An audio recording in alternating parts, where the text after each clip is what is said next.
Nous vous saluons, chers frères et sœurs dans le Seigneur. Merci de nous avoir rejoints aujourd'hui pour notre moment d'adoration et le moment où nous partageons la parole de Dieu. Je suis le pasteur Charlie Congolo. Nous sommes là encore pour glorifier le Seigneur et pour que je partage la parole de Dieu avec vous. Alors nous remettons ce moment entre les mains du Seigneur. Notre prière est que le Seigneur va vous toucher aujourd'hui, le Seigneur va vous faire du bien, le Seigneur va vous parler aujourd'hui. Et restez connectés, restez branchés pour ce que le Seigneur a pour tout un chacun de nous aujourd'hui. Remettons ce moment entre les mains du Seigneur. Père très saint, nous te bénissons, nous te remercions pour nous avoir accordé ce privilège et cette grâce de venir dans ta présence. Et nous sommes là dans ta présence maintenant, Seigneur. Nous voulons t'adorer. Donne-nous le cœur de le faire. Nous voulons t'exalter. Laisse que le Saint-Esprit te glorifie au milieu de nous. Donne à tout un chacun le cœur de t'adorer et de te glorifier. Ou en ce moment et bénis ce moment, Seigneur. Donne-nous le cœur de recevoir ta parole. Nous nous abandonnons à toi, nous confions ce moment entre tes mains. Au nom puissant de notre Seigneur Jésus. Nous te le prions. Amen. Amen. Nous allons chanter pour le Seigneur et nous allons consacrer ce moment dans l'adoration avant que je partage la parole de Dieu avec vous. Alors, si vous êtes dans la joie, glorifiez le Seigneur. Mais si vous n'êtes pas dans la joie, si vous êtes triste, ou s'il y a des choses dans votre vie qui ne marchent pas, alors vous avez encore une raison de glorifier le Seigneur. Parce que la Bible dit que la louange brise les chaînes. Nous allons chanter. Chante avec nous. Et lorsque le Saint-Esprit vous fasse du bien.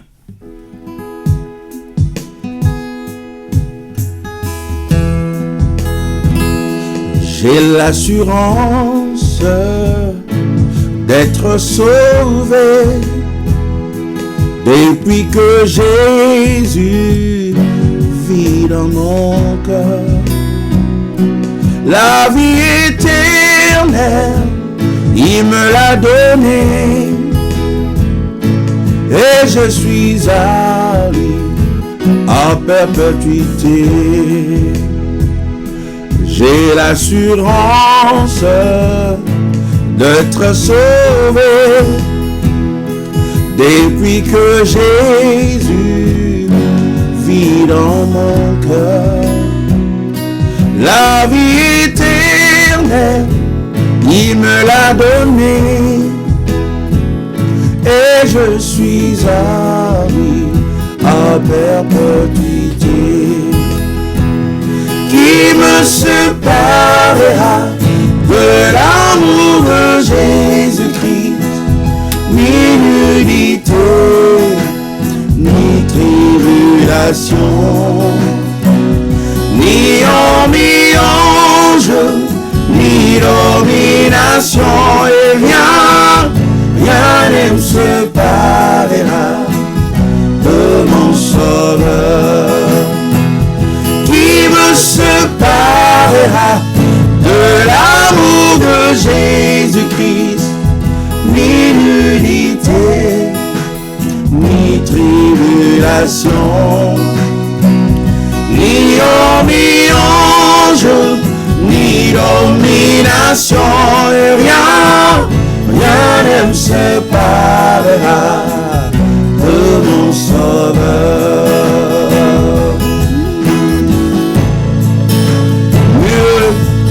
Et personne ne peut nous séparer de l'amour de notre Dieu. Si vous êtes dans la joie, glorifiez le Seigneur, adore le Seigneur. Parce que les tristesses de ce monde ne peuvent pas nous séparer de l'amour de notre Dieu. Rien ne me séparera de mon Sauveur. Les choses présentes, celles à venir, les choses élevées et sur la terre. Jésus en moi, c'est plus que la vie.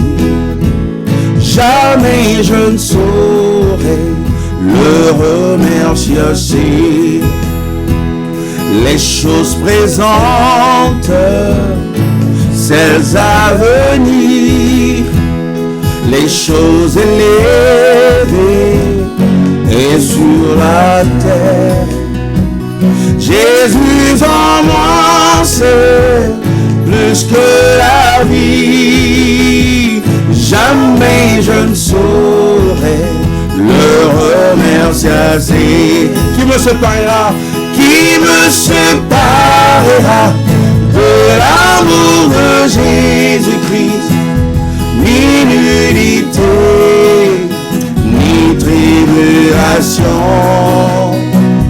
ni homme, ni ange, ni domination, et rien ne me séparera de mon Sauveur.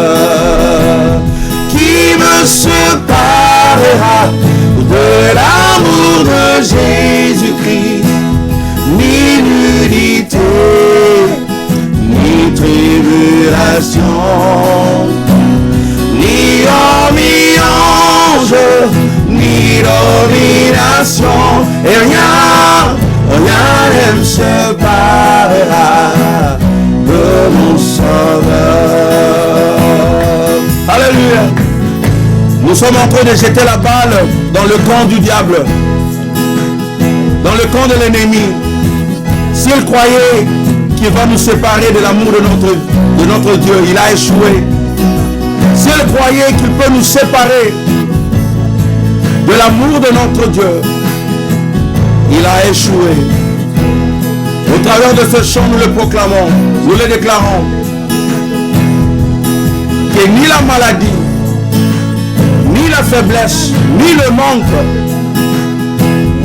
rien ne peut nous séparer de l'amour de notre Dieu. Alléluia. Seigneur, merci de nous avoir aimés. Un amour profond, infaillible, un amour qui ne nous laissera jamais tomber. Nous bénissons ton nom, Seigneur. Merci pour ton amour infini.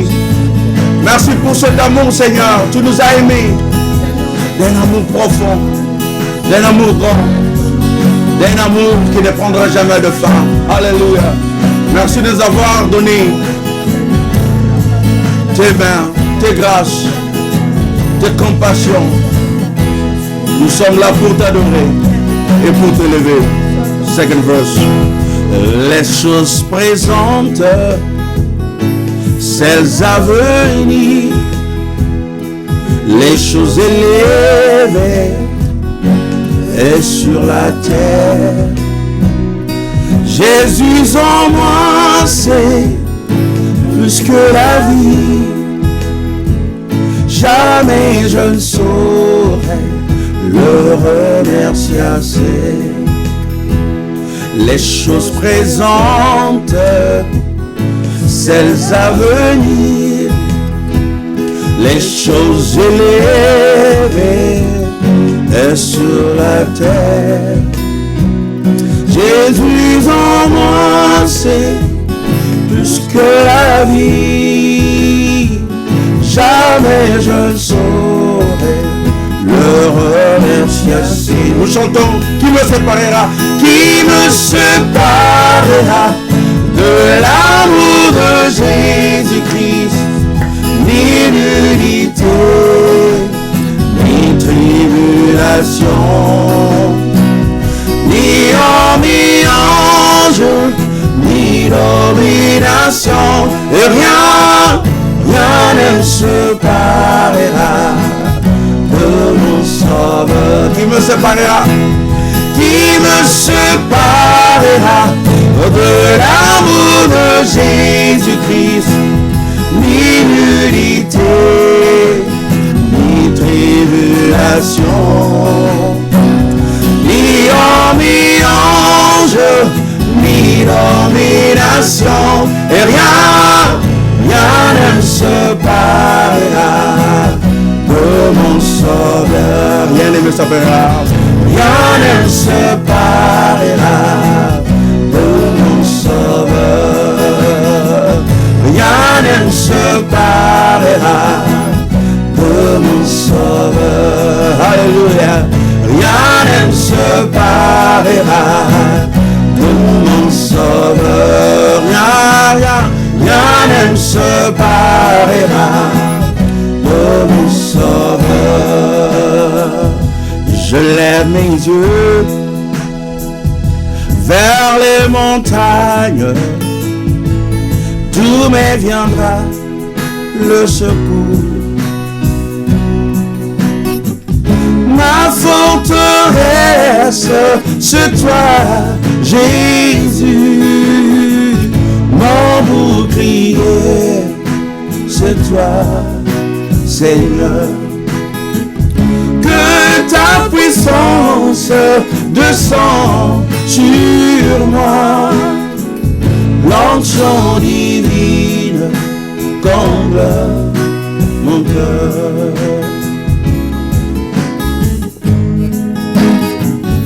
Que ta puissance descende sur moi, Seigneur. Et que l'onction divine descend alors que nous t'adorons. Alléluia. Je lève mes yeux. Je lève mes yeux vers les montagnes, d'où me viendra le secours. Ma forteresse, c'est toi, Jésus. Mon bouclier, c'est toi, Seigneur. Que ta puissance descend sur moi. L'onction divine comble mon cœur. Que ta puissance descend sur moi. L'onction divine comble mon cœur. Nous allons encore chanter. Je lève mes yeux. Je lève mes yeux vers les montagnes, d'où me viendra le secours. Ma forteresse, c'est toi, Jésus. Oh, mon bouclier, c'est toi, Seigneur. Que ta puissance descend sur moi. L'onction divine comble mon cœur. Que ta puissance, que ta puissance descend sur moi.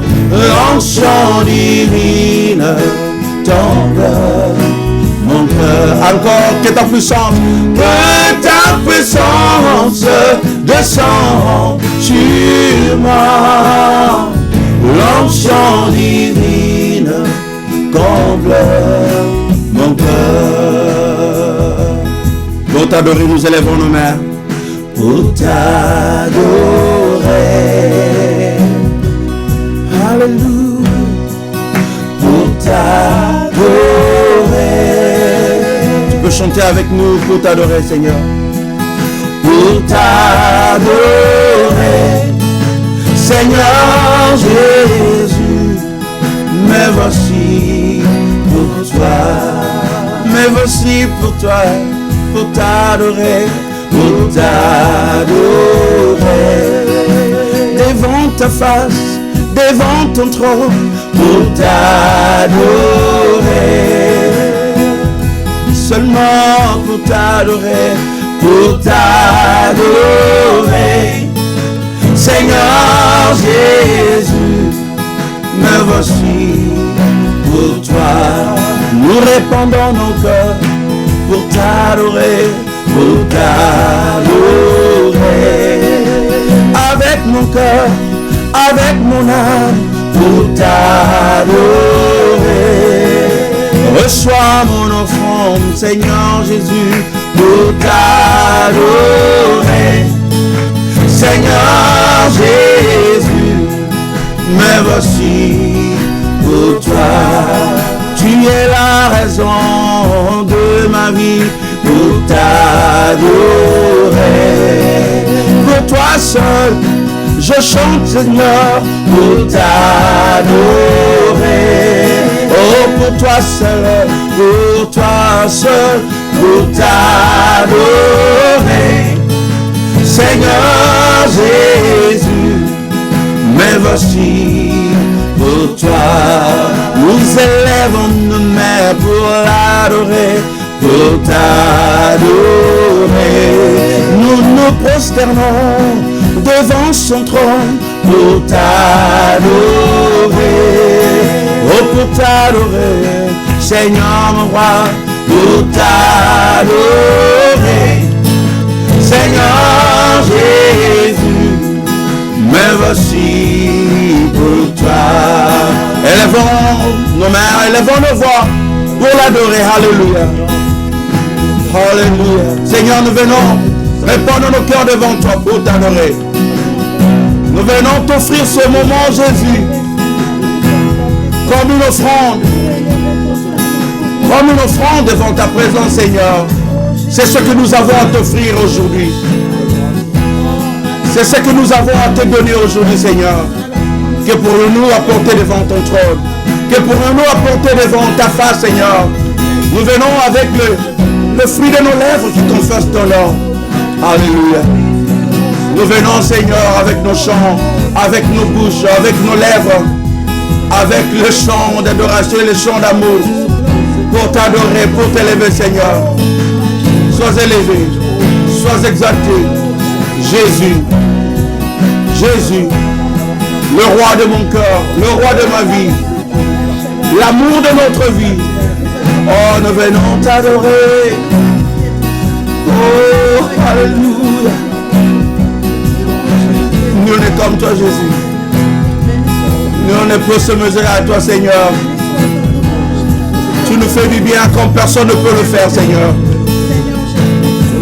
Tu nous élèves lorsque nous tombons, tu donnes la force lorsque nous sommes faibles, et tu nous guéris de nos maladies. Et même lorsque nous venons dans ta présence maintenant pour t'adorer, Seigneur, tu nous guéris de nos maladies. Tu reprends nos fardeaux. Tu brises nos chaînes. Tu nous soulages, tu nous combles. Tu rétablis la joie, tu restaures la joie dans nos cœurs. Alléluia. Tu rétablis la paix là où il n'y en avait pas. Parce que tu es le prince de paix. Parce que tu es le prince de paix. Nous venons t'adorer. Nous venons t'élever. Toi seul est digne.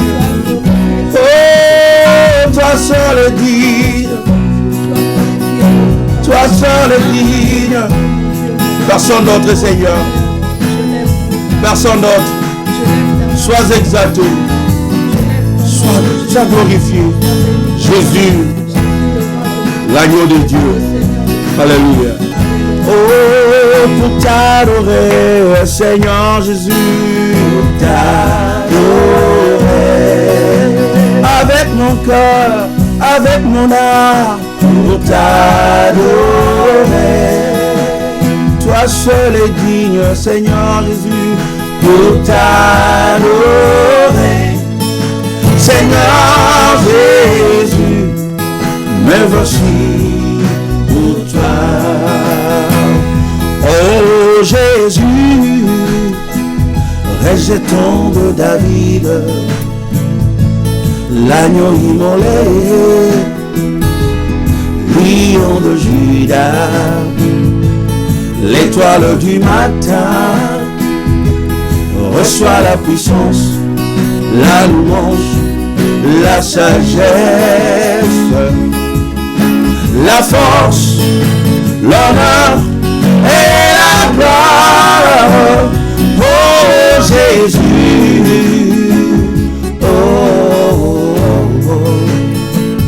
Alléluia. Oh, oh, oh. Merci Seigneur. Oh, oh, oh, oh. Alléluia.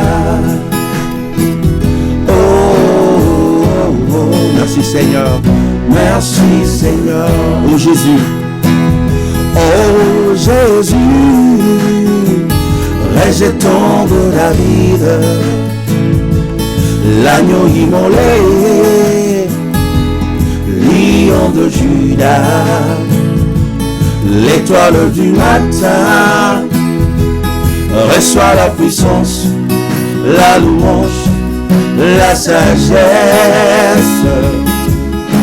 la force, l'honneur et la gloire.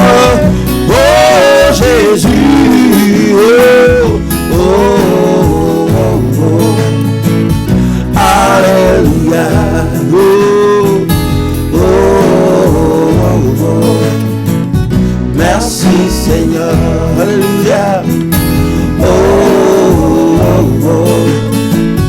Alléluia. Merci Seigneur. Merci Seigneur. Nous allons dire merci Seigneur. Alléluia. Dis merci au Seigneur pour ses bienfaits dans le passé et pour ses bienfaits dans l'avenir, dans le futur.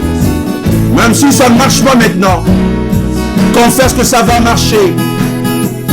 Même si ça ne marche pas maintenant, confesse qu'il va ouvrir les portes. Le nom de la tribu de Juda, il se lève pour son peuple. Il se lève pour nous. Il combat les combats pour nous. Il ouvre les portes qui nous sont fermées. Alors adore seulement. Dis Seigneur merci. Merci. Merci pour tout ce que tu fais. Merci pour tout ce que tu vas faire. Merci pour toutes les bénédictions qui vont venir. Oh Seigneur, nous nous attendons à toi. Nous attendons à ce que tu as pour nous. Oh Jésus. Oh Jésus. Oh Jésus. Le rejeton de David. Reçois nos remerciements Seigneur. Reçois notre louange. Reçois notre adoration. Reçois.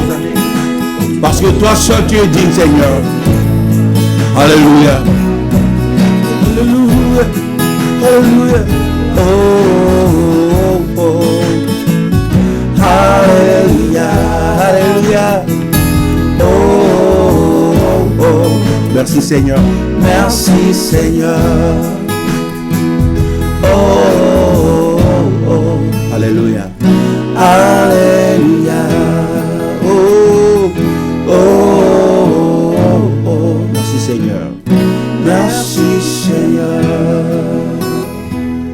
Oh Jésus, rejeton de David, l'agneau immolé,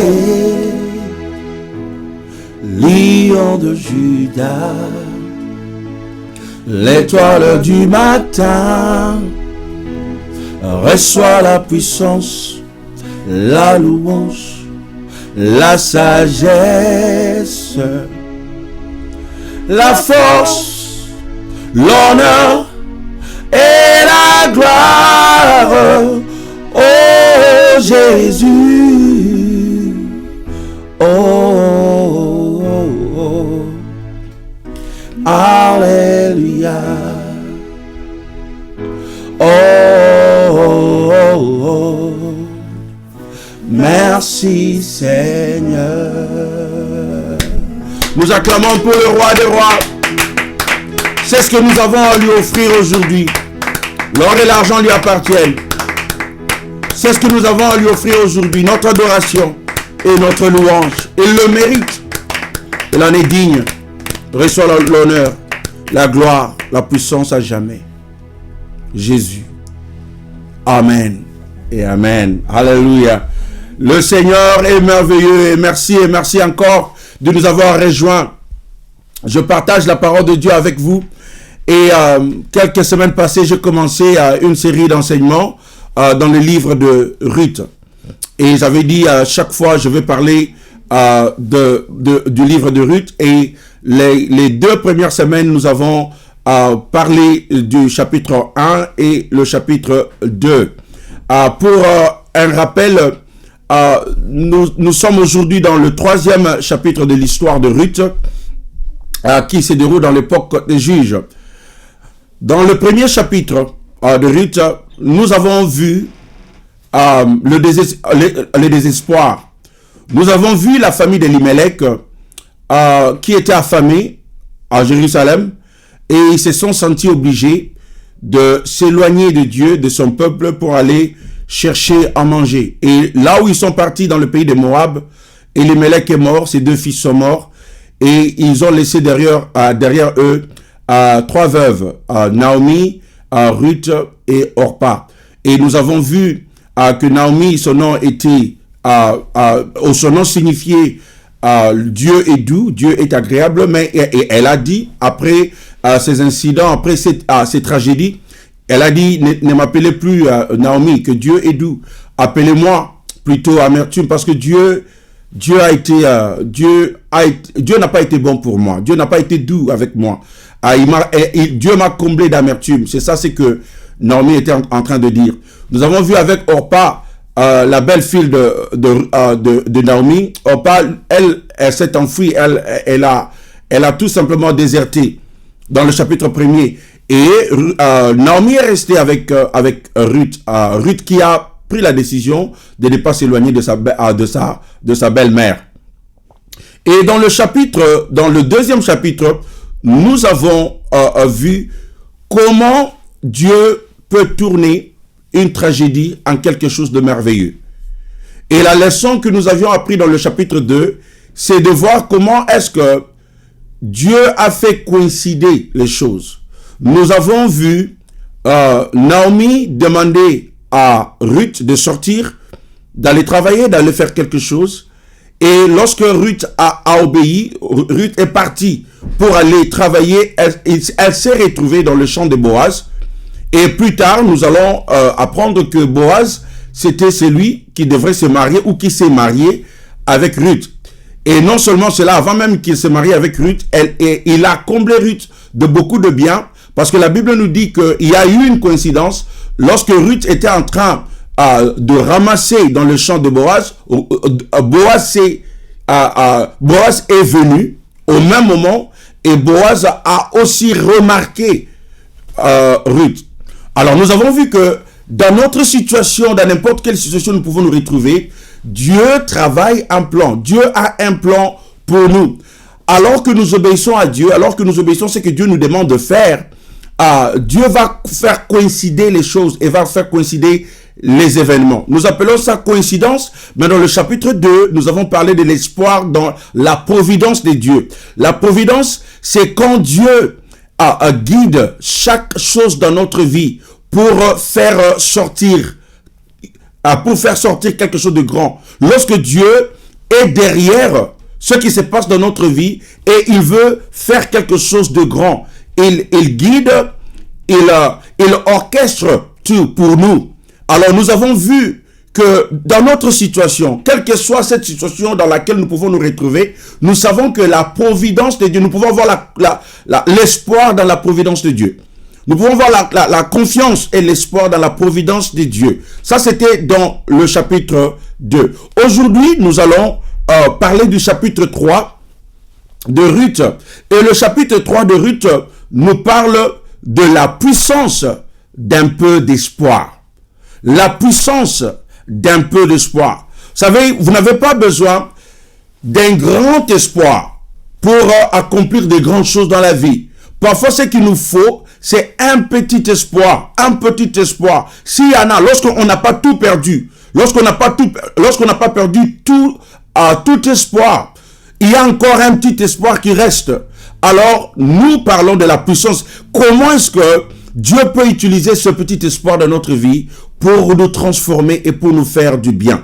Alors, nous allons lire le verset 1 au verset 5 de Ruth chapitre 3. Ruth chapitre 3, du verset 1 à verset 5. La Bible nous dit, Naomi, sa belle-mère, la belle-mère de Ruth, lui dit, ma fille, je voudrais assurer ton repos, afin que tu fuisses heureuse. Et maintenant, Boaz, avec les servances duquel tu as été, n'est-il pas notre parent? Voici, il doit vanner cette nuit les orges qui sont dans l'air. Lave-toi et oigne-toi, puis remets tes habits, et descends à l'air. tu ne te feras pas connaître à lui, jusqu'à ce qu'il ait achevé de manger et de boire. Et quand il ira se coucher, observe le lieu où il se couche. Ensuite va, découvre ses pieds et couche-toi. Il te dira lui-même ce que tu as à faire.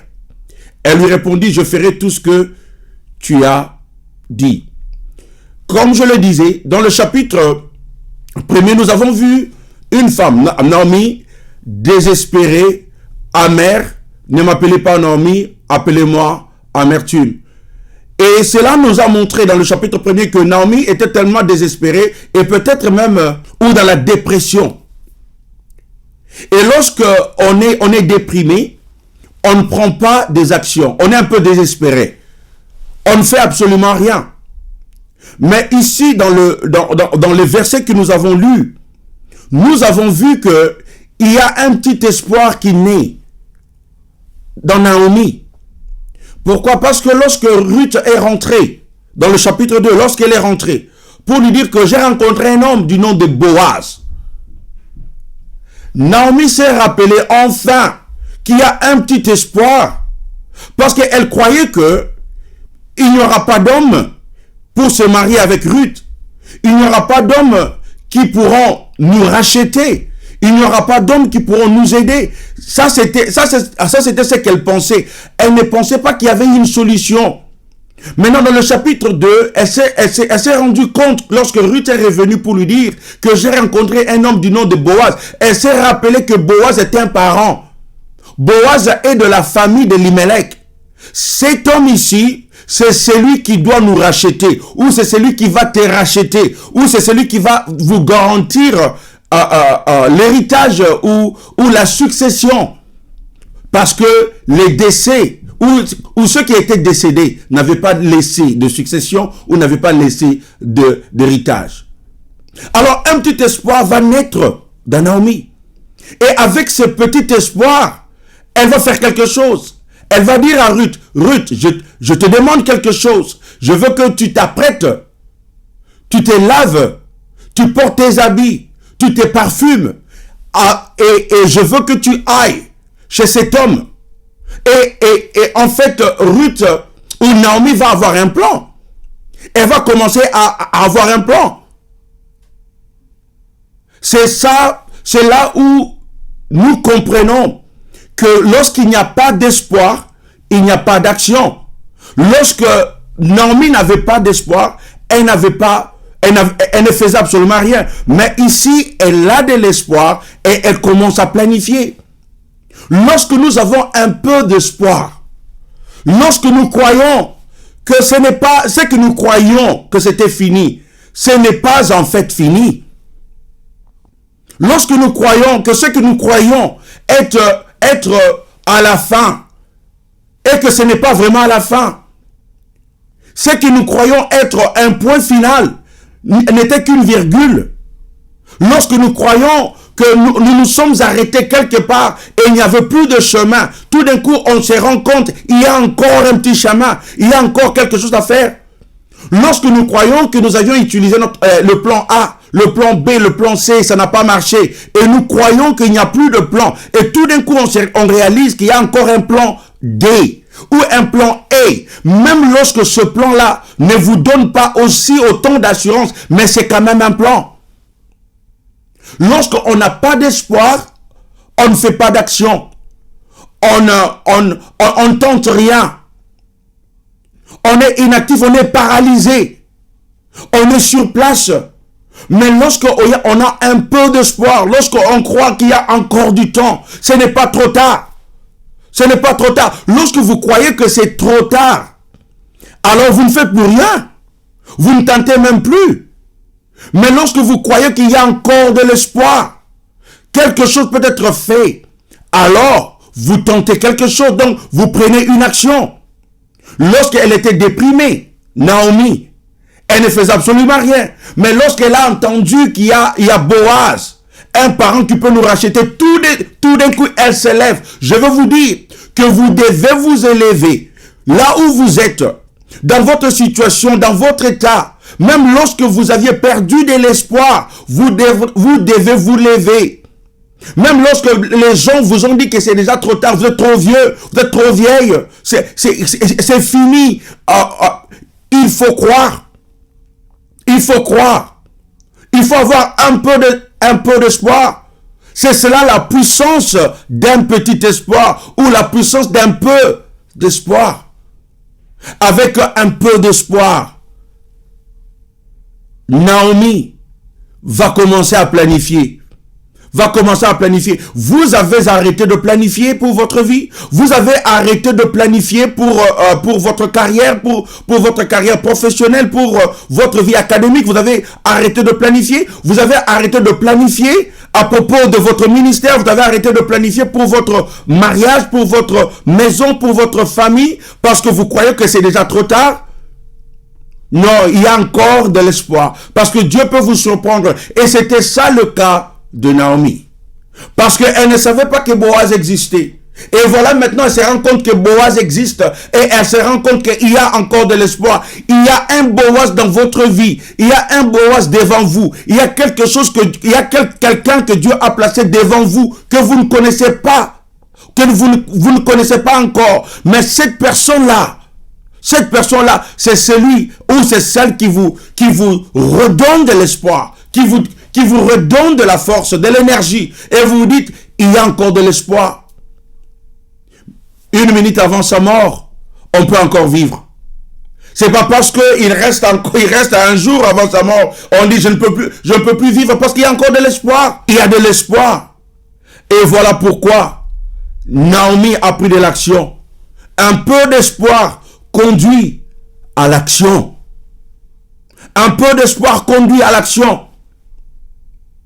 Nous pouvons voir que cet espoir a transformé Naomi. Elle commence à faire des plans. Elle commence à faire des plans élaborés pour marier Ruth. Elle identifie à nouveau Boaz comme leurs parents. Et tout change. Et le plan de Naomi était ceci. Après toi, ma fille, porte de bons habits. Parfume-toi, mets de l'huile et va trouver Boaz. Je vais commencer par ceci parce que c'est très important de comprendre que lorsque Naomi a eu de l'espoir, elle a fait quelque chose qui nous montre que lorsqu'on a de l'espoir, on change la façon dont nous vivons ou la façon que nous sommes. Remarquez que Naomi demande à Ruth de s'habiller et de porter de bons habits. En d'autres termes, ma fille, je ne veux pas que tu ailles là-bas et que tout le monde remarque que tu es une veuve. Je ne veux pas que tu ailles là-bas et que tout le monde remarque que tu n'as pas de mari. Je ne veux pas que tu ailles là-bas pour que tout le monde remarque que tu es malheureuse. Je ne veux pas que tu ailles là-bas pour que tout le monde voit que tu n'as rien, que tu es misérable. Non, porte tes bons habits, prépare-toi, tresse les cheveux, prépare les cheveux. Je veux que tu apparaisses belle. Je veux que tu te fasses belle, que tu te prépares et que tu mettes un parfum, que ça soit beau. Alors va trouver cet homme. Vous savez, il y a des gens, lorsqu'ils ont perdu de l'espoir, ils ne préparent plus rien. Ils ne préparent plus rien. Ils ne s'apprêtent plus à rien. Moi, je vais vous dire que lorsque vous avez un peu d'espoir, vous vous apprêtez. Vous vous apprêtez à la visitation de Dieu. Vous vous apprêtez à la bénédiction de Dieu. Vous vous apprêtez à quelque chose que Dieu a pour vous. Si vous vous préparez pour quelque chose, vous vous apprêtez pour cela. Voilà pourquoi Naomi disait à Ruth, je veux que tu t'apprêtes. Il faut pas que tu restes comme tu étais parce que rien ne va se passer. Même lorsque Dieu a un plan pour vous, vous devez vous préparer. En d'autres termes, vous devez vous comporter aujourd'hui comme si vous vous attendiez à quelque chose. Comme si vous vous attendiez à une bénédiction de Dieu. Comme si vous vous attendiez à quelque chose qui va se passer aujourd'hui. Aujourd'hui. Un pasteur m'a dit, il a témoigné que dans son église, il mettait il mettait plus de chaises qu'il y avait des gens. Et lorsque les gens venaient, il se demandait, mais pourquoi il y a tant de chaises? Et il disait, parce que je m'attends à ce que ces chaises-là soient occupées. Voyez, lorsqu'on a de l'espoir que quelque chose va changer, on fait quelque chose. On ne reste pas là, on dit, on va mettre les chaises seulement lorsqu'il y aura beaucoup de gens. Non. On met les chaises quand il n'y a pas de gens, parce que vous avez de l'espoir qu'il y aura des gens. Lorsque vous cherchez de l'emploi, vous devez commencer à vous comporter comme si vous avez un travail. Vous savez, il y a des gens qui cherchent du travail, mais ils se comportent exactement comme des chômeurs. Je vais vous dire ceci, c'est que Dieu est en train de nous dire ici, c'est que notre mentalité doit s'adapter à ce que nous attendons. Notre mentalité ou notre état d'esprit doit s'aligner à ce que nous attendions. Si je m'attends à être un boss, si je m'attends à être employé, alors je dois commencer à me comporter comme quelqu'un qui travaille. Pas quelqu'un qui dort et qui se réveille à 11h, à 12h, à 13h. Et il s'est dit, le jour où j'aurai du travail. On peut comprendre lorsque vous êtes en congé. Lorsque vous êtes en congé, c'est normal parce que c'est le temps de repos. Vous travaillez et maintenant vous devez vous reposer. Mais quelqu'un qui est en train de chercher du travail, il cherche du travail, mais il dort à 2h du matin. Il dort à 3h du matin. Et il se réveille à 1h du soir. On dit quoi? À 1h de l'après-midi. Et il s'est dit, le jour où je vais trouver du travail, je vais commencer à me réveiller tôt. Non. Ce n'est pas ça. C'est comme si vous avez perdu de l'espoir. Et en fait, vous ne vous exercez pas à devenir ce que vous êtes en train d'espérer. Si j'espère avoir du travail, je commence à adapter mon corps et ma mentalité comme quelqu'un qui travaille. Vous allez vous demander, mais se réveiller tôt pour faire quoi? Et il y a plein de choses à faire. Bougez, exercez-vous. Allez faire de l'exercice, lisez, peut-être prier, peut-être aller chercher du travail. Vous savez, parfois, vous pouvez être en train de chercher du travail comme si c'était un travail. Vous pouvez chercher du travail comme si c'était un travail. Ça veut dire, vous levez le matin et vous commencez à 8h à chercher du travail. Et tout au long de la journée, c'est ce que vous êtes en train de faire. Vous appelez, vous écrivez, vous envoyez des lettres, vous sortez, vous allez dans les agences et vous allez demander ainsi de suite. Ça peut vous prendre toute une journée. Donc vous êtes actif parce que les bonnes choses arrivent à ceux qui bougent. Les bonnes choses arrivent à ceux qui bougent. À ceux qui ne restent pas sur place. Et Naomi, avec l'espoir qu'elle avait, elle a compris que ça ne servait à rien pour nous de rester sur place. Elle s'est rappelée qu'il y a une promesse pour nous. Il y a un Boaz pour nous. Alors parce qu'il y a un Boaz, ma fille, prépare-toi. Je ne sais pas comment est-ce qu'il va te traiter, mais sors seulement. Habille-toi. Je veux que tu commences à te comporter comme une femme qui est attirante, une femme qui est belle. Il ne faut pas que les gens voient que tu es une veuve. Vous savez, il y a des gens lorsqu'ils sont éprouvés, ils sont veufs ou veuves, ils veulent que tout le monde sache qu'ils sont malheureux, ils veulent que les gens aient pitié d'eux. Ça n'arrange personne. Ça ne vous aide pas. Ce qui vous aide, c'est que vous devez vous embellir. Vous devez vous faire beau. Vous devez vous faire belle. Vous devez vous préparer. Si vous n'avez pas de femme, si vous cherchez à vous marier, vous devez commencer à vous comporter comme un mari. Vous devez commencer à vous comporter comme un mari. Voilà pourquoi il y a des gens, parce qu'ils s'est comporté comme célibataire pendant longtemps. Et ça devient difficile de se marier. Ça commence à devenir une barrière, un obstacle, même mentalement. Parce que parfois, on se dit, est-ce que je saurais? Parce que pendant longtemps, on a été célibataire, on est habitué à cette vie de célibataire, mais quelque part, on se dit, peut-être je dois me marier. Mais on ne sait pas comment est-ce que ça va se passer. Il y a des femmes qui étaient célibataires pendant longtemps, et dans leur mentalité, elles se comportent exactement comme des célibataires, parce qu'il n'y a plus d'espoir, elles ne croient plus qu'elles peuvent se marier ou se remarier. Mais lorsque vous avez un peu de l'espoir, la puissance d'un peu d'espoir, lorsque vous croyez que quelque chose peut changer comme Naomi croyait, alors vous commencez à vous comporter comme ce à quoi vous vous attendez. Je m'attends à me marier, alors je commence à me comporter comme mari. J'attends à recevoir quelqu'un dans ma maison comme mari ou comme femme. Je commence à préparer ma maison. Il y a des gens, quand vous entrez dans leur maison, vous ne pouvez pas respirer. Parce qu'ils se considèrent que je suis seul. Ça va, les choses peuvent être... Je vais commencer à arranger les choses le jour où j'aurai quelqu'un.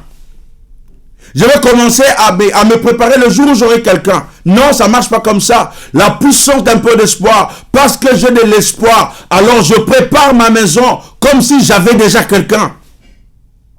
Je commence à préparer ma vie comme si j'avais quelqu'un. Si vous voulez que Dieu vous amène à un niveau supérieur, vous devez commencer à vous comporter comme si vous étiez dans ce niveau-là. Comme si vous étiez dans ce niveau-là. C'est pas parce que vous avez...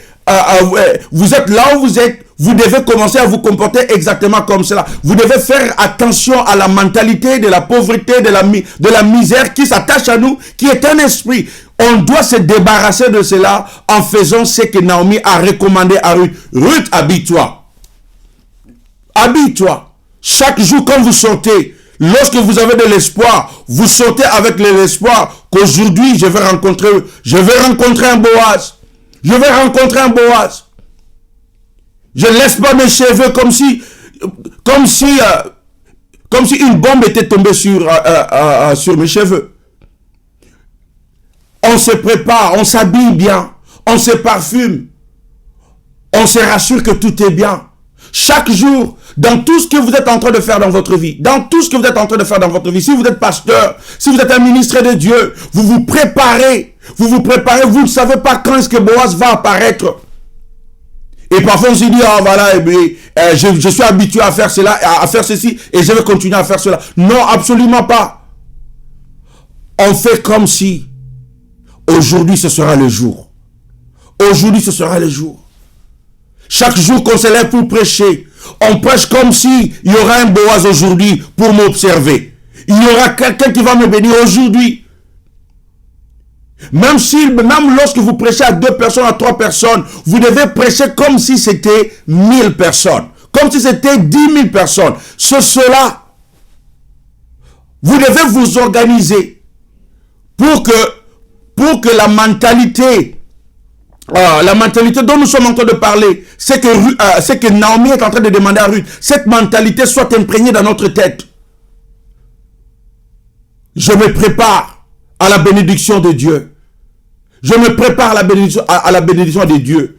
Quand il s'agit de préparer, on prépare comme si on avait invité le roi. Lorsqu'on sort, on sort avec la pensée que je dois bien me présenter. Il ne faut pas se dire, je vais seulement au coin ici. Et si Boaz était au coin là, et lorsqu'il vous regarde, il dit, regarde-moi celui-là, ou regarde-moi celle-là. On ne sait pas quand est-ce que Boaz va venir. Et Naomi a demandé à Ruth de se préparer, s'habiller bien, se présenter bien. La présentation, ça joue. La présentation, ça joue. Comment vous présentez? Il n'y a pas seulement la prière. Vous savez que Ruth, ou Naomi pouvait dire à Ruth, Ruth, ne vous en faites pas, priez seulement et jeûnez seulement. Dieu, il connaît là où cet homme est et il va venir, l'homme va venir chez vous. Non. Ruth devait sortir, bien s'habiller, bien se parfumer et se présenter bien. Mes frères et sœurs, ça c'est biblique. Ça c'est biblique. Il y a une chose que la Bible peut faire, il y a une chose que la prière peut faire, mais il y a une chose que la prière ne peut pas faire. La prière ne peut pas changer votre... La prière ne peut pas faire à ce que vous paraissiez beau. Vous voyez? La prière ne peut pas faire en sorte que vos cheveux là, à être beaux. La prière ne peut pas faire ça. Tu peux prier du matin au soir. Si vous n'avez pas peigné les cheveux, ça restera comme ça. Si vous n'allez pas faire un peu d'exercice, si vous ne prenez pas soin de votre corps, la prière ne changera pas cela. La prière ne changera pas cela. Mais Naomi avait compris qu'il n'y avait pas que la prière, il n'y avait pas que Dieu, ils avaient aussi leur responsabilité. Et cette responsabilité, c'était de parfaire ce qu'ils étaient, de perfectionner ce qu'ils étaient. Voilà la question dont nous sommes en train de parler. Perfectionnez ce que vous êtes, perfectionnez ce que vous avez, perfectionnez cela. Perfectionnez les cheveux, la tête, votre teinture, perfectionnez. Faire en sorte que vous paraissiez très bien, très beau, très propre, sentant bon. À tout moment, je dis bien à tout moment, les dents, ainsi de suite. Prendre soin de soi-même, c'est très important. Et ça, ce n'est pas seulement lorsque nous allons dans une fête. Ça, c'est lorsque nous nous attendons à une bénédiction de Dieu. Alors nous nous préparons. Et je suis en train d'insister. Ce n'est pas seulement se préparer ou perfectionner physiquement. Je suis en train de parler de se perfectionner dans des domaines où nous nous attendions à ce que Dieu fasse quelque chose. Si je m'attends à ce que Dieu me donne du travail, alors je continue à me perfectionner. Peut-être que ce travail-là me demande de connaître deux langues. Alors je dois chercher à perfectionner, à connaître une autre langue. Dans mes temps libres, au lieu de regarder autre chose, pourquoi ne pas apprendre une autre langue? Mes frères, un petit témoignage. Il y avait un moment donné, quand je suis arrivé en Angleterre, nous étions en train de prier, et je savais que Dieu avait mis quelque chose à moi pour prêcher. Dieu avait mis ça en moi. J'avais ça en moi. Alors, je me suis dit, mais comment je vais prêcher en français? Parce que la plupart des gens avec qui on parlait, ils parlaient en anglais. Et moi, je suis venu d'un pays qui parlait le français et qui parlait le lingala. Alors, comment je veux le faire? Tout de suite, je me suis mis à apprendre l'anglais, Et je m'étais donné un devoir, chaque jour, d'apprendre au moins 20 mots, 20 nouveaux mots en anglais. 20 nouveaux mots chaque jour.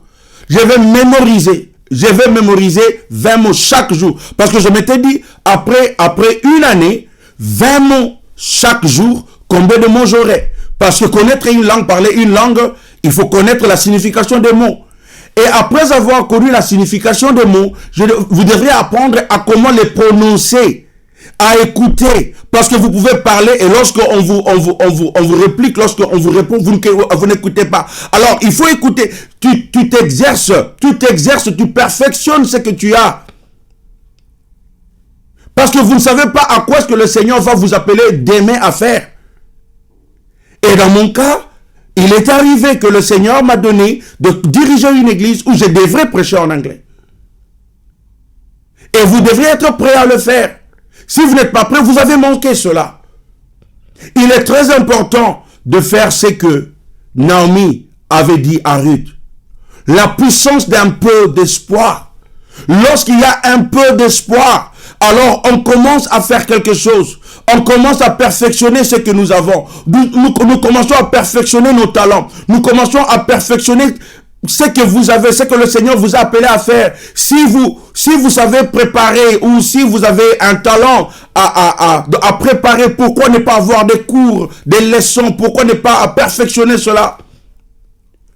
Pourquoi ne pas le faire? Même lorsque vous ne savez pas comment est-ce que vous allez utiliser ça. Parce que dans le cas de Naomi et de Ruth, tout ce qu'ils savaient, ou tout ce qu'elles savaient, c'était qu'il y avait un Boaz. Dans notre cas, tout ce que nous savons que Dieu nous a donné une parole. Dieu nous a donné une promesse. Parce que Boaz c'était dans la promesse. C'était dans la loi de Dieu. Dieu avait planifié cela. Nous aussi, nous avons la parole, nous avons la promesse de Dieu. Parfois c'est tout ce que nous avons. C'est tout ce que nous avons. On se rend compte que les choses ne marchent pas. On se rend compte que nous avons tout perdu. On se rend compte que le temps s'est déjà écoulé. En fait, on se rend compte que nous sommes peut-être plus vieux. Nous sommes déjà trop vieilles, ainsi de suite. Et on arrête de planifier. Dieu vous dit aujourd'hui, non. Parce qu'il y a un Boaz. Et parce qu'il y a un Boaz, parce qu'il y a de l'espoir, parce qu'il y a un petit espoir, vous devez commencer maintenant à vous préparer comme si cet espoir allait s'accomplir aujourd'hui. Vous devez commencer à se comporter ainsi. Et c'est cela, c'est que Naomi a demandé à Ruth. Et quelque chose que nous apprenons, c'est que parce qu'il y avait de l'espoir, elles ont pris le risque. C'était quoi le risque? Le risque était que Naomi a dit à Ruth, allez, trouver Boaz, restez loin et regardez là où il va passer la nuit. Lorsqu'il dort, va te coucher à ses pieds. Et cet homme va vous dire ce que vous allez faire. Ça, c'était un risque. Pourquoi c'était un risque? Parce que personne ne savait, Ruth ne savait pas, Naomi ne savait pas comment est-ce que Boaz allait réagir. Et la Bible nous dit que Boaz a dormi et Ruth est venue, elle s'est endormie à ses pieds. Et pendant la nuit, Boaz se réveille et il trouve qu'il y avait une femme à ses pieds. Il demande, mais qui es-tu? Et Ruth se présente. Ça, c'était un risque. Elle avait pris le risque d'être repoussée. Elle avait pris le risque d'être rejetée. Elle avait pris le risque d'être insultée. Elle avait même pris le risque d'être considérée une pute. Elle avait pris le risque parce que personne ne savait comment ça allait se dérouler, comment ça allait se passer, comment est-ce que Boaz allait réagir. Lorsque vous avez un peu d'espoir, vous prenez des risques. Vous faites quelque chose. Ça peut ne pas marcher, mais faites quelque chose. Bougez, sortez, faites quelque chose lorsque vous avez de l'espoir. Quelqu'un a dit que j'ai seulement besoin d'avoir 5% des réponses à mes questions pour que je commence un projet. Et le 95% des réponses, ça viendra plus tard. J'ai seulement besoin de 5% des réponses à mes questions. Pourquoi? Parce que si vous vous attendez à ce que la majorité de vos questions soient répondues, alors vous n'allez jamais entreprendre quelque chose. Les gens qui ont un peu d'espoir, tout ce dont ils ont besoin de savoir, c'est qu'il y a un Boaz. Je ne sais pas comment est-ce que Boaz va me traiter. Je ne sais pas si Boaz va m'accepter, mais je prends le risque. Je prends le risque, je prends le risque. Je ne sais pas si les gens vont m'accepter, mais je prends le risque. Je ne sais pas si les gens vont m'écouter, mais je prends le risque. Je ne sais pas si les gens vont m'aimer, mais je prends le risque. Je ne sais pas si je vais perdre tout mon argent, mais je prends le risque. Sans risque, vous n'avez rien. Et l'espoir et le risque, ça va ensemble. Ça marche ensemble. Vous devez risquer. Comme Naomi, comme Ruth avait fait ses veuves. Et parfois dans la vie, vous devez être dans une position où vous dites, je n'ai rien à perdre. Je n'ai rien à perdre. Donc si je tente, je n'ai rien à perdre. Très souvent, c'est parce que lorsque nous réalisons combien nous avons à perdre, combien nous avons à perdre, surtout lorsqu'on parle de la réputation et parfois de notre ego, on est parfois orgueilleux. On est parfois orgueilleux, on se dit, oh, si je fais ceci, si je fais cela, les gens vont considérer comme si je suis ceci ou je suis cela. On ne veut pas prendre le risque de s'humilier. On ne veut pas prendre le risque. Et parfois, c'est cela la voie pour notre percée, pour notre croissance, pour le changement, pour la transformation. Nous prenons des risques parce que nous avons de l'espoir. Nous avons de l'espoir que cette fois-ci, ça va marcher. Nous avons de l'espoir que cette fois-ci, ça va aller. Nous avons de l'espoir que cette fois-ci, même si tu avais essayé ça avant, il y a encore de l'espoir que cette fois-ci, ça sera la dernière fois et ça va marcher. Ça va marcher. Même si vous aviez tenté plusieurs fois, tente encore. Parce que ça peut être le moment, ça peut être le jour. C'est cela ce qu'il faut faire. Quand vous avez de l'espoir, quand vous avez un petit espoir, vous faites aussi des requêtes audacieuses. Et c'est cela ce que Ruth a fait. Lorsque Boaz s'est relevé de son sommeil, Il a dit, mais qu'est-ce que tu fais là, ma fille? Ruth a dit, étends ton manteau sur moi. Étends ton manteau sur moi. Ou étends ton voile sur moi. Ça, c'était une façon de dire, à l'époque, c'était une façon de dire, je veux que tu exerces ton droit de rachat, donc je veux que tu me rachètes, mais non seulement cela, je veux que tu m'accordes ta protection, ta considération, et je viens me placer sous ton manteau. Je veux que tu me couvres. Je veux que tu me couvres. Elle a pris elle a pris le risque. Elle a fait une demande audacieuse. Audacieuse. Et c'est parfois, c'est ce que nous devons faire dans notre vie. Si nous avons un peu d'espoir, et si nous attendons à ce que le Seigneur fasse quelque chose dans notre vie, alors c'est ce genre de choses que nous devons faire. Et même lorsque nous allons à Dieu pour lui demander des choses, nous faisons des demandes audacieuses. On ne se dit pas, oh, j'ai déjà demandé à Dieu, mais il n'a jamais fait cela. Je n'ai jamais vu Dieu faire cela à personne, donc je ne demande pas. Non, on demande à Dieu ce que nous ressentons dans notre cœur et ce que nous savons que sa parole a promis. Ce que nous savons que sa parole a promis. Parce que Ruth savait que Boaz, par la loi, il était celui qui devrait la racheter. Alors elle a fait la demande audacieuse.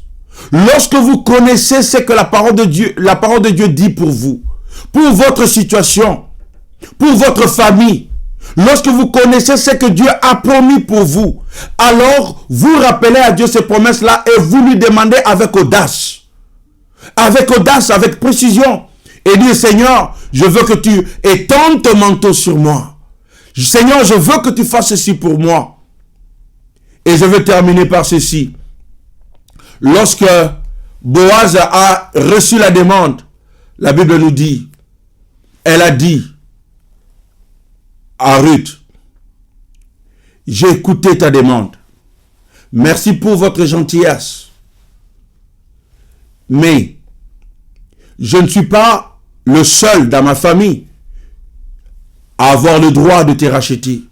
En fait, il y a quelqu'un d'autre qui a le droit avant moi. Je vais aller lui parler. Et si il veut te racheter, alors il doit le faire maintenant. Si il ne le fait pas, alors moi, je le ferai. Va à la maison. Et Ruth est rentrée à la maison. Elle a raconté cela à sa belle-mère Naomi.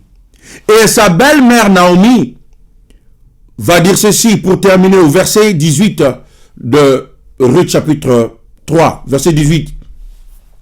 Et Naomi dit, sois tranquille, ma fille, jusqu'à ce que tu saches comment finira la chose. Car cet homme ne se donnera point de repos qui n'ait terminé cette affaire aujourd'hui. Et ça, c'est une grande leçon que j'ai vraiment aimée. Lorsque nous avons fait la demande, lorsque nous avons fait tout ce que Dieu nous a demandé de faire, lorsque nous avons obéi comme Ruth avait obéi, ce que nous avons à faire, nous devons nous attendre maintenant au timing de Dieu. Nous devons nous attendre maintenant au timing de Dieu, au temps de Dieu. J'ai déjà fait ce que Dieu m'a demandé de faire, avec le peu d'espoir que j'avais. Je suis sorti, j'ai cherché, j'ai fait ce que Dieu m'a demandé de faire, je me suis accroché à sa promesse, et maintenant, je vais laisser à Dieu. Voilà pourquoi Naomi a dit, reste tranquille, sois tranquille. Il y a des gens, lorsqu'ils ont fait quelque chose, ils ne sont pas tranquilles. Ils commencent à faire des choses, à paniquer, à appeler. Vous savez, si Ruth avait un téléphone, probablement, elle allait prendre le téléphone, texter à Boaz. Est-ce que tu as déjà contacté ce parent-là dont tu m'avais parlé? Elle allait prendre le WhatsApp et commencer à WhatsApper Boaz. Tu dis quoi? Tu dis quoi à propos de ma réponse? Non, Naomi a dit, reste tranquille. Lorsque nous avons déjà fait ce que nous devions faire, nous devions rester tranquilles. Faut plus demander, faut plus texter, faut plus appeler. Laissez maintenant Dieu faire ce qu'il devrait faire. Et la belle-mère Naomi a dit que cet homme ne se donnera point de repos qui n'ait terminé cette affaire aujourd'hui. Boaz n'aura pas de repos. Boaz, c'est l'image de Jésus. Boaz, c'est l'image de notre Dieu. Lorsque nous avons fait la demande, lorsque nous avons cherché son manteau, sa couverture, sa bénédiction, son rachat, lorsque nous avons cherché le salut vers notre Dieu, nous pouvons rester tranquilles parce que Dieu ne restera pas tranquille jusqu'à ce qu'il nous ait répondu. Il ne restera pas tranquille jusqu'à ce qu'il l'ait fait. Ce que nous avions demandé, parce que nous lui avions obéi. Parce que nous avons fait la bonne chose. Nous avons marché selon la loi de Dieu. Comme Ruth, elle avait fait ce que la loi de Dieu exigeait. Lorsque nous avons fait ce que Dieu nous a demandé de faire, nous devons rester tranquilles. Mes frères, pour terminer, il y a deux choses qui sont difficiles ici. La première, c'est lorsqu'on n'a plus d'espoir, la chose la plus difficile, c'est de faire quelque chose. C'est d'être actif. C'est d'essayer de faire quelque chose. Ça, c'est la chose la plus difficile. Lorsque vous avez vaincu cela, lorsque vous êtes arrivé à faire la chose la plus difficile, en d'autres termes, lorsque il n'y avait même plus d'espoir, vous avez continué à espérer et à faire quelque chose, à lancer la balle ou à planter la semence. La deuxième chose la plus difficile, c'est d'attendre. Et attendre, ça on n'aime pas. On aime le résultat maintenant. J'ai parlé, j'ai dit, et j'attends la réaction maintenant. Lorsqu'on ne voit pas la réaction, on devient impatient ou impatiente. Et on commence à appeler, on commence à déranger. Non.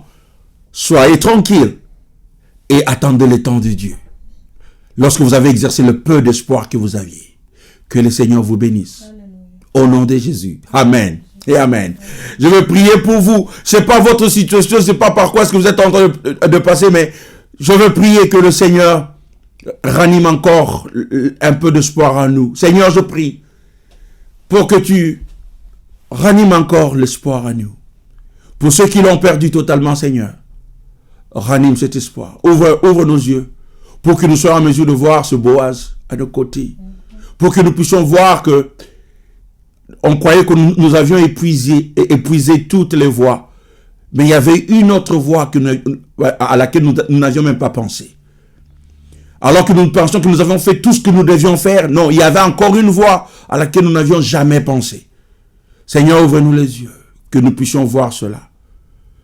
Fais-nous du bien. Et donne-nous la force, Seigneur, d'acter par rapport à la connaissance que tu nous auras donnée. Bénis cette parole, que cela parle plus fort que ce que j'ai dit. Au nom de Jésus. Amen. Et amen. Nous vous bénissons et je vais vous retrouver la semaine prochaine par la grâce de Dieu. En attendant, bye bye.